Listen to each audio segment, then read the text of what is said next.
What's going on, beautiful people? I have got an empty tank behind me, which is very rare for the studio, especially a 4 foot. Now the reason it's empty is because I was using this tank to medicate some fish that had some internal parasites.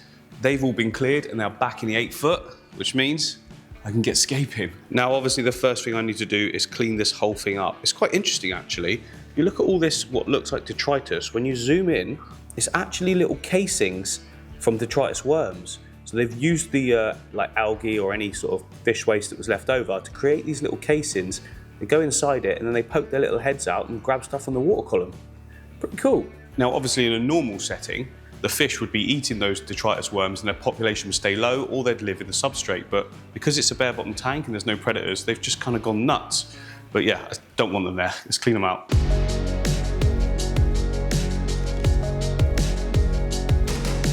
There we go, that's the tank nice and clean. Now I was gonna change the background, but in actual fact, by the time I'm done with what I'm thinking, you won't even see it. So what I'm gonna do for this tank is I'm gonna do a cool irigumi style, which is rocks basically, a rock garden. Loads of grasses, small leaf plants all in the foreground. And then probably, I'm not certain yet, but I think I'm just gonna pack out a load of colorful stems right behind the rocks as like a backdrop. I just think it'll look really, really cool. And a simple big school of fish in the whole tank, and yeah, pump it full of CO2 as well. I don't usually use CO2, but for this type of tank, I think it's gonna really benefit from it. And nothing else in the studio at the moment has got CO2 at all and hasn't for a while. So it'd be a good tank just to show the difference between what you can get with low tech and then a high tech. So the first thing I need to do is create a substrate system. And to do that, I am gonna be using this gravel you can see here as a base layer. It creates sort of gaps between everything so the water can sort of flow through it and it doesn't become all manky and horrible. And I've got a load of old aqua soil, sand and gravel here I can use just to bulk up the height as well, so sort of mix them in together. And then in and amongst that, nearer the top layer, I will add in the denolase substrate, which has been working so well. And then on top of that, I will use the aqua soil as the capping layer, and that's what we're going to plant into. So that will make it all look uniform. This will all be a big mess, but it will work really well.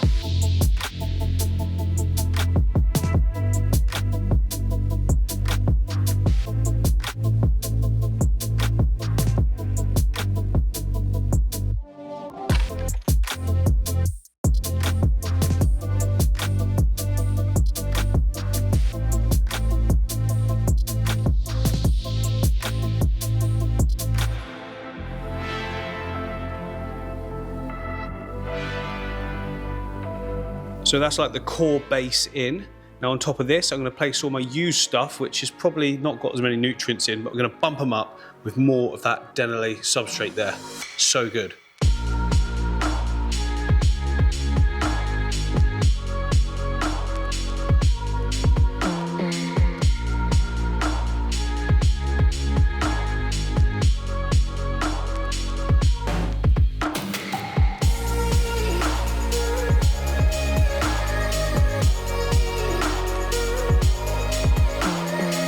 So that is the proper base layer done. Now we can put the aqua soil on top, and that's our decorative layer that give it uniformness, uniformity, whatever.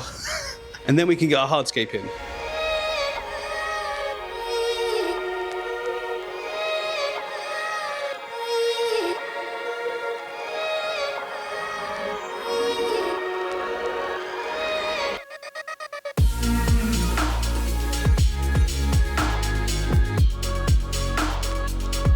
So there we go, that's the final look and shape laid out. And you can see there I've sort of dipped it in the middle. I just always think for irigumis, it looks a little bit better to have either a dip in the middle like that or one side higher than the other.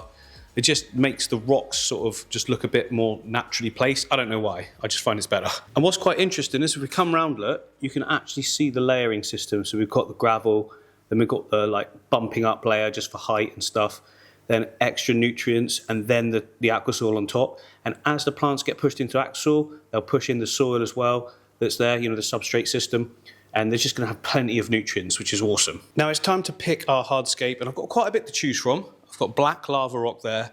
I've got sort of a mixture of everything there. I've got quite a bit of Sirius stone all underneath, and I've got a load of dragon stone here as well. But there was something here that I actually picked that I think is going to work well. All of this hardscape, by the way, is from Aquarian Gardens.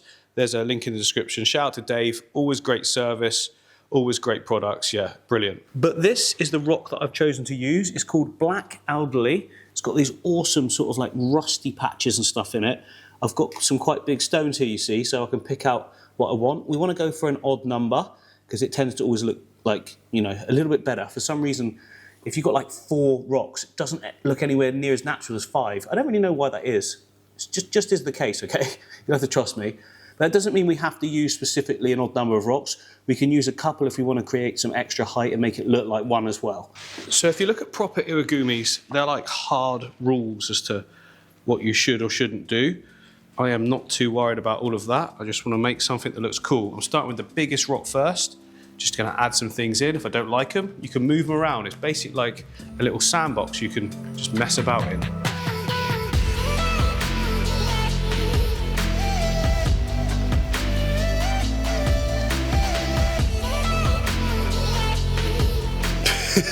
In the end, I just used all the rocks. I couldn't not.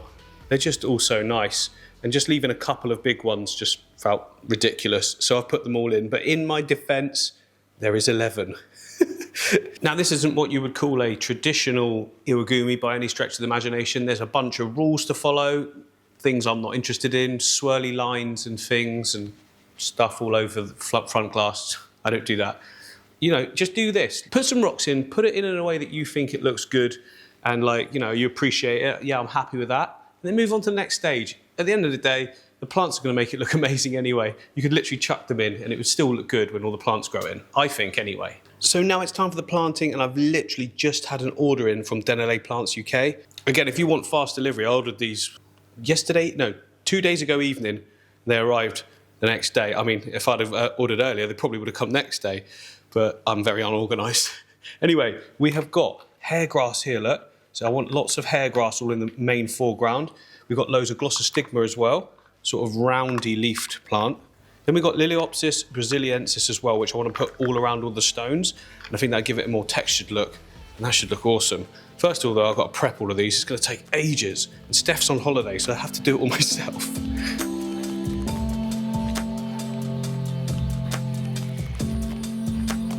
That's all the hair grass prepped. Now it's time to plant each and every one of these. Oh, and we've still got all the other plants to go as well.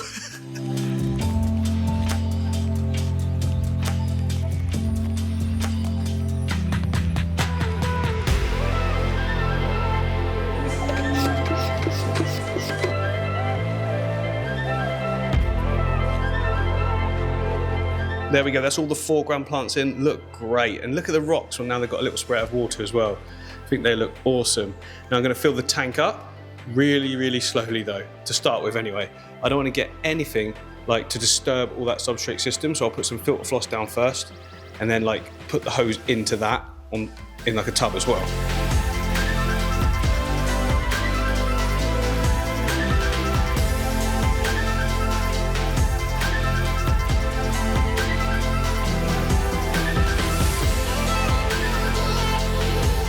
There we go, all filled up. It went a bit murkier than I would have liked. That was my own fault. The back corner, where I actually switched the fill-up area to, it created like a little stream that pulled a load of soil through, which just disturbed everything, but not a problem, because the filter's going to clear that. And speaking of the filter, I have got an Awase Biomaster 250 in there. And when I emptied the tank, I just hung the inlet and outlet on the tank opposite, so it's still been flowing. So I'm just going to switch those back. I need to get some nice stainless steel pipes for them. They'll come in a couple of days, but it'll get nice and clear in the meantime. And yeah, by tomorrow, actually, this should be looking crystal clear.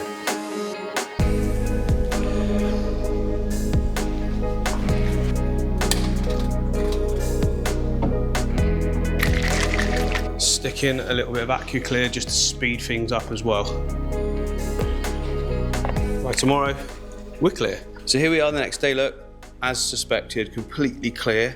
And now what I want to do is add in some CO2 just to really, really help these plants fully carpet it in. Like I said, I haven't got CO2 on any other tank at the moment, so this will be like the only one. And I think it's kind of necessary when you're trying to get that full, big, thick carpet that I want as soon as possible. So I've got a CO2 canister here and a regulator, pipe work that comes out, and then the diffuser as well, which will sit in the tank. I've also got a timer for it so that it only comes on when the lights are on as well. Some people say that you need to have it come on before the lights, so I'll just put it like a couple of hours before the lights come on, then a couple of hours before they go off.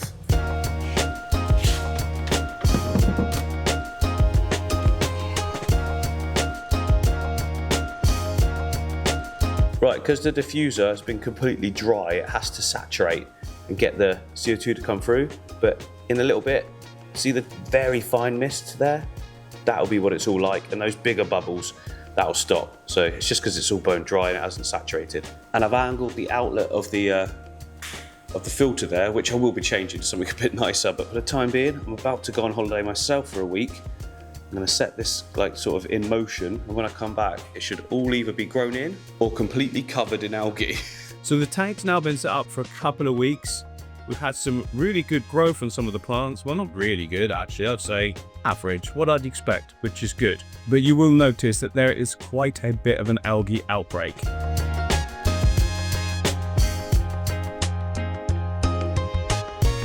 So this algae on the front is completely normal and I'd expect it. Ready? Whee! All that is satisfying. It's purely because we've got a ton of sort of slow growers in here, a load of nutrients and a ton of light as well. If I put more stems in to start with, there'd be less, there'd still be some, and that's absolutely fine. I would rather, as I've said before, have this little bit of an algae outbreak that's very easy to get rid of and know that there's enough light and nutrients for the plants that are in there. Now we're clearing them, you can see the glossy stigma is taking off really nicely.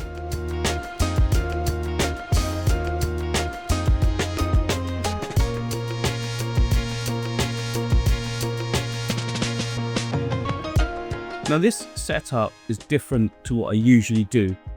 Just turning the filter off. No, I didn't. There we go. So usually in my low energy or low tech ecosystem tanks, I wouldn't do a water change now. I'd just let this fit go. It probably wouldn't be as harsh.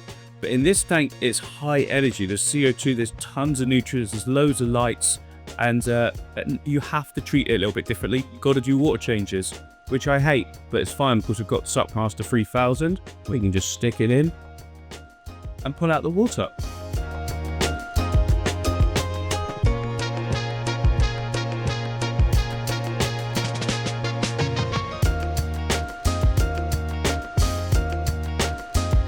There we go, that is nice and clear and filled up. Well, it's not clear, it's misty, but it will be clear. I need to turn the filter on actually. Now there is a little bit of sort of diatom algae still, but that's going to clear itself. We will be adding a mono shrimp and a cleanup crew as well. But right now I want to go home because my home tank has grown a ton of red plants and good stems again. And that's what I want to use to fill out the back section.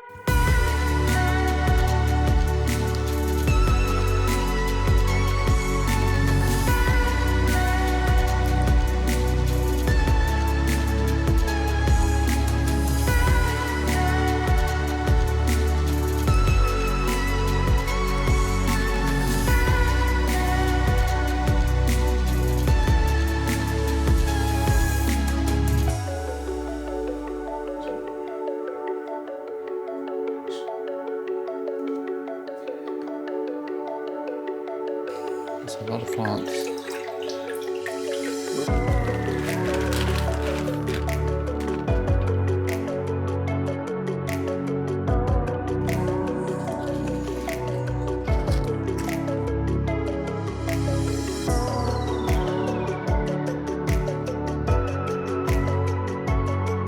There we go, really good haul from the home tank, and it's properly filled out that back section. We've got our fast growing plants in now.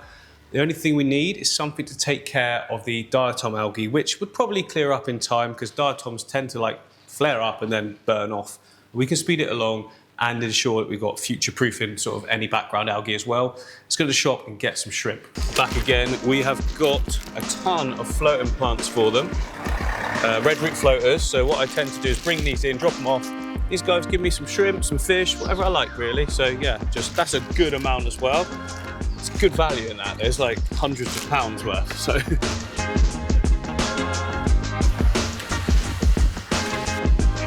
Thank you so much. Yes. So I'm here at the moment, not for fish, I'm after some Amano shrimp because the diatom phase will clear on its own, but these are gonna help do it really quickly. but also they're going to help like long term as well, just keep background levels of algae down, and they're cool. It's just like an extra little thing for the tank.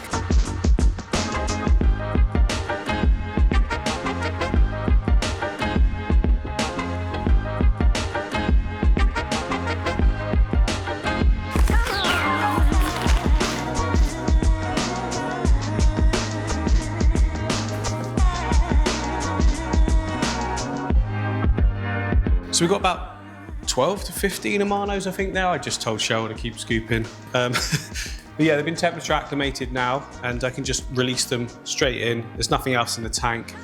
Trust the shop's water, it's not a problem to me. And just, they're gonna do such a good job. I reckon by the time I come back tomorrow, most of those diatoms will be gone.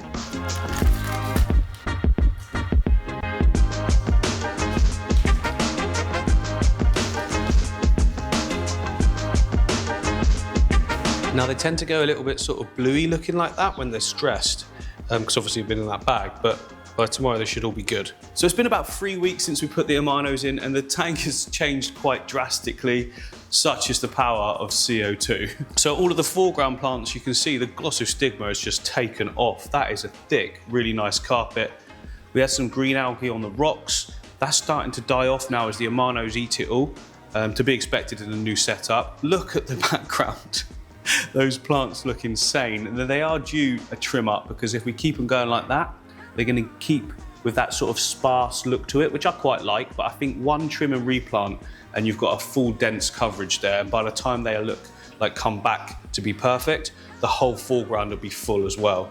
So yeah, that's what we've got to do today. Scrape the glass, trim the plants. That's pretty much it. Everything else is good.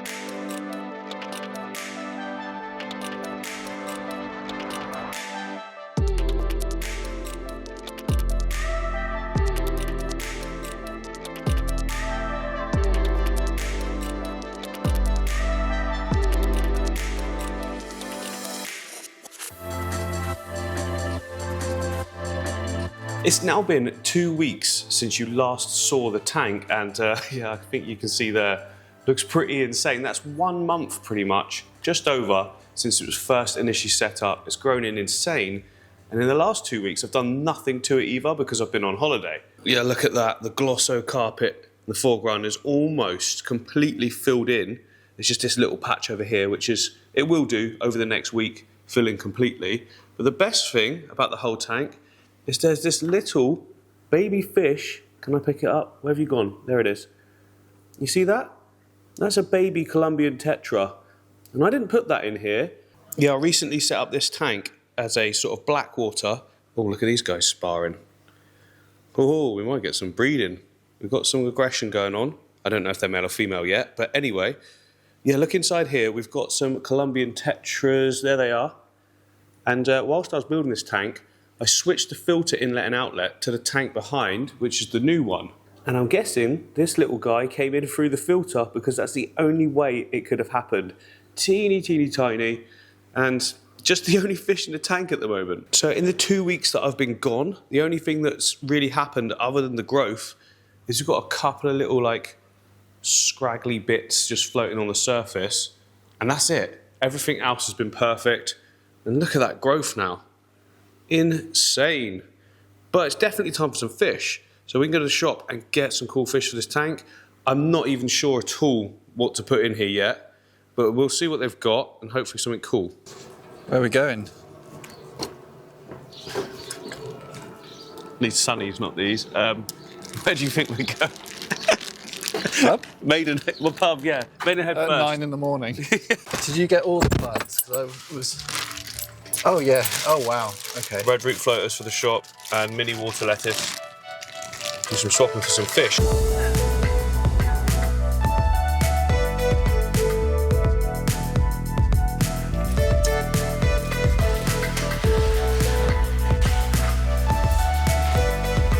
So we're back at the shop.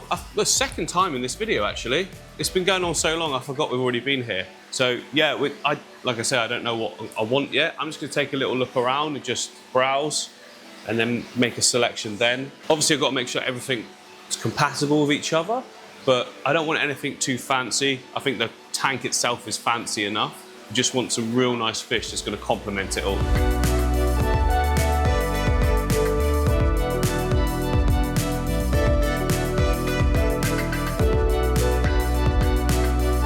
We've got some nice young pearl gouramis here. Really nice, actually. I've got pearl gouramis and stuff, but it's not really about like have or haven't I had it before or got it. It's more about what is going to complement the tank really well. And due to the size and the coloration of things, I just think they'll look really good on the green and in front of all those plants. You know, a good little group of them. And then maybe like one real big shoal of something as well. I mean, it's my favourite, but cardinals. I mean, look at these cardinals. Like, just because they just look so good. A nice big scoop of cardinals in there, because the colours of the blue and the red is going to massively pop against the green. I just think it'll look really, really good. Technical term, a scoop of cardinals. The scoop, yeah, that's. Please, can I have a scoop? Cheryl. Hello. People. Hello. Right, I'm going to start with some of the pearl gouramis, the really nice youngsters over there. Yes. Just a nice group of those as a feature fish. I've got pearl gouramis, but they're going to look so good in the tank I've done, which I haven't shown you yet, but you'll see it. It's insane. Okay. It's been growing for a month, so Ooh. or over. Ooh. Full carpet, a lot. Okay. Oh, speaking of which, the Yeah, emperors, they're really nice and they've done really well. They've been on the system a little while as well. I think that's a shout. Oh, sorry. Yeah, they're lovely. They're a lovely fish. Yeah. Oh, They've yeah. done really Okay, well. done. Good size. They'll get even better than that as Yes. time goes by. The colours become way more vibrant and everything. So yeah, they're lovely. Didn't know they were there. Blue emperor. Yeah. Blue Yeah. emperor Blue tetra. emperor tetra. Oh, look at all the pecos at the back. Didn't even notice those. Oh yeah. Called a chubby pleck. I'll be back.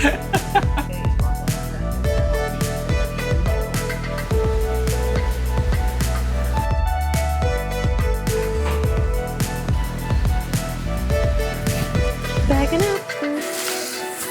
Thank you, Cheryl. Alright. See you shortly You're very for welcome. the next Yes. project, which is being built right now. Right now. So yeah, I'll leave that Look there, forward to it. which you know already. Yes. It's got the sign. Ah. Fish.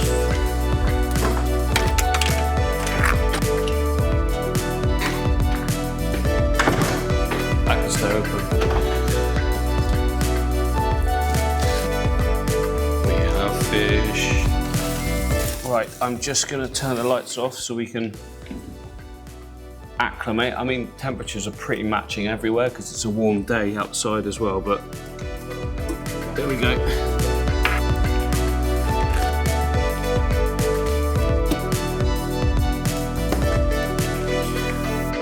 So it's been 30 minutes. We can now put the fish in. I've got the blue emperor tetras. I've got the pearl gouramis, and I've got otocinclus as well. I didn't go for the cardinals in the end, just because I've got quite a few dotted around in different tanks that are really good size, really vibrant, used to the water and everything like that. And I just think they'll look great straight away as their own sort of little shoal. So this effectively becomes a quarantine tank. So I'm happy for all these fish to go in. They've all been on the same system together as well, at Maidenhead, with treatment and everything. So the otocinclus, there's a nice group there.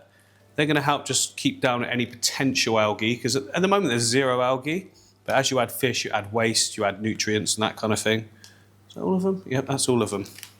Nice little school there. The otocinclus always do much better in groups. So like a minimum in a small tank, I'd say a group of 3, but in this tank, we've gone for like 9, is it? 1, 2, 3, 4, 5, 6, 7, 8, 9, yeah. And then in this bag, we've got the emperor tetras, blue emperor tetras. They're going to grow bigger than this. Their colour's going to come out more and more as well. Oh, just not too many. Look good. They're going to colour up better than that as well. Like the lights only just come back on, so yeah, they're going to look good. You can definitely see the blue in them as well, but that'll become more vibrant. It's like an indigo, isn't it? It's like. Yeah, I think it will be more prominent in a bit. Then we've got a really young group of the pearl gouramis. They're just going to grow up lovely in here. One of my favourite fish, that's why I opted for them again. I've only got a few of them at the moment, really, so I wanted a nice group. Just checking the bag. Yep, it's all good. Yeah, they're going to look great in there again once they've coloured up. There's not too much, you see. So I think, do we need another school? Yeah, I think if we get a little school of the cardinals that I've got, that'll really just add another element to the tank. You're going to have stuff going on everywhere. But I mean, to be honest, with this tank, the main feature is the thing itself. Now we've got the Amanos crawling over the rocks. Oh, it's looking so good. Look at that. Oh, they're colouring up already, look. Right, there we go. The rest of the fish have settled in really nicely. Look at that. They're schooling brilliantly. Time to add some more tetras. So we've got quite a good group of cardinals here that I've managed to find in all the other tanks as well.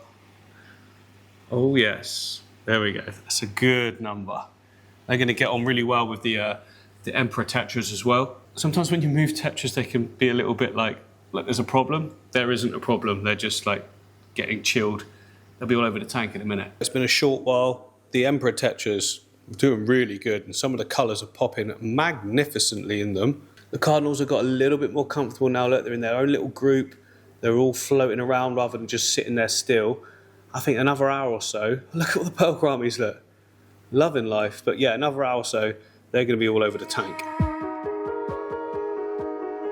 So this tank has made me practice a skill that I'm not too great at, and that is patience. So it's taken a little over a month for the tank to get fully grown in, and I'm so used to getting that grown in look as soon as I finish planting the tank. But in this case, it was a bit more of a waiting game. Whenever you do any sort of carpeted tank, it is going to take time for it to grow in. And it's one of the reasons that I don't do it that often, but I'm so glad in this case that I went for it and waited it out.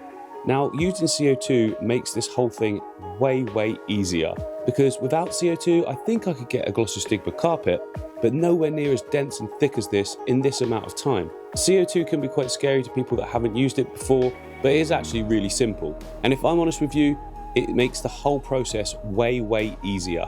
As with any tank, you get your initial sort of algae growth going, but that balances itself quite quickly just because the speed of the plant's growing. This tank is already due for another trim and a replant, and I'll be doing that shortly after this video ends. Give it another month and it will be a solid block of plants.